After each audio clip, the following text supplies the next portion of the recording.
Magandang araw sa inyong lahat at welcome sa aking channel.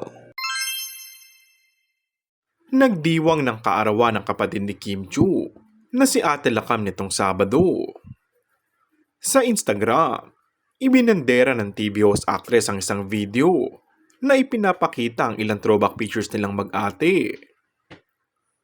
Inamin din ng aktres na ang kanyang ate ang nagsisilbing lakas niya sa lahat ng kanyang mga ginagawa sa buhay at sa karera. Masayang sinalubong at ipinagdiwang ni Kim kasama ang mga kapatid at ama nito para sa espesyal na araw ni Lakam. Samantala, gaano naman kaya katotoo ang nababalitaan daw ng source na present din ng aktor na si Paolo Avellino sa kaarawan ng kapatid ng aktres na si Kim? Ayon pa nga sa source, tila mas boto ang pamilya ni Kim sa aktor. Present di umano si Paula sa birthday celebration at may dalang bulaklak na tila close na talaga sa pamilya ni Kim.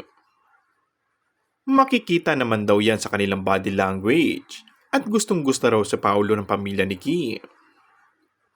Samantala, bukod sa upcoming na pelikula ng dalawa, ay mas inaabangan na yung pag-amin ng tunay na relasyon nila.